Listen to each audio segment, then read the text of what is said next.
The next U.S. president will steer the country through crises. There's an international crisis, the likes of which the world has seldom been part of. And the two candidates have very different worldviews. In the enduring struggle between democracy and tyranny, I know where I stand and I know where the United States belongs.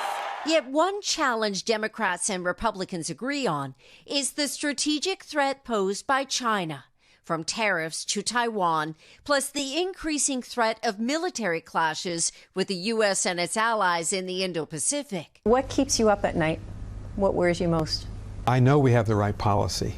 What keeps me up at night? An unintended conflict, an accident in the Paracels or Spratlys of the South China Sea. Both Harris and Trump have said a lot about China in recent weeks. Manufacturing, Tariffs, competition. we would kick their ass. Though not much about actual China policy. And while Trump has said some flattering things about authoritarian leaders like Vladimir Putin, Kim Jong-un, and Xi Jinping, one top advisor to China's government says Xi and his officials might see Harris as more consistent. We can work with each other, but with Trump, there is a lot of uncertainties. He's highly unpredictable, and it can be very emotional. It comes as those authoritarian leaders are working together to advance their interests, with North Korean troops poised to support Russia in its war with Ukraine. Kier Simmons has more. The shockwave from the US election will be felt on the battlefield in Ukraine and in Russia. Donald Trump says he'll put an end to it. I believe that as president-elect, I would get that war stopped, and stopped fast. Trump will not be able to solve the war in a day, but he will present Zelensky with a hard choice.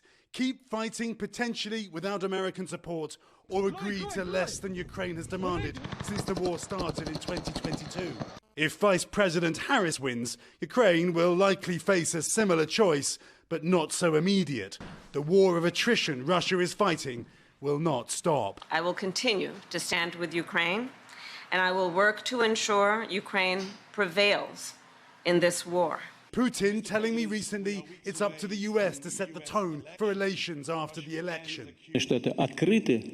If the U.S. is open towards building a normal, healthy relations with Russia, then we will do the same. If you don't want that, it's up to them. But it's going to be the choice of the future administration. A choice that could drive Putin closer to U.S. adversaries like Iran as the war in the Middle East expands.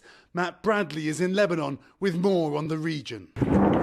Kamala Harris's positions in the Middle East appear very similar to those of her boss, Joe Biden.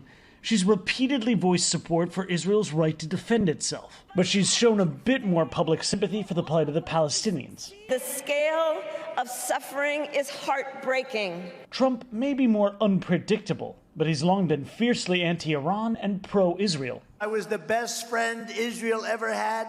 As president, he pushed a plan to normalize relations between Israel and several of its Arab neighbors. And he infuriated the Muslim world when he moved the U.S. embassy to Jerusalem, recognizing the divided city as Israel's capital. Regardless of who wins, this region is looking to America for relief. Fatin and her family are homeless. Displaced by Israel's bombardment of southern Lebanon, her parents live in Michigan, where they're getting ready to vote in a pivotal swing state. Are you hopeful that someone will stop the war? Yes, of course.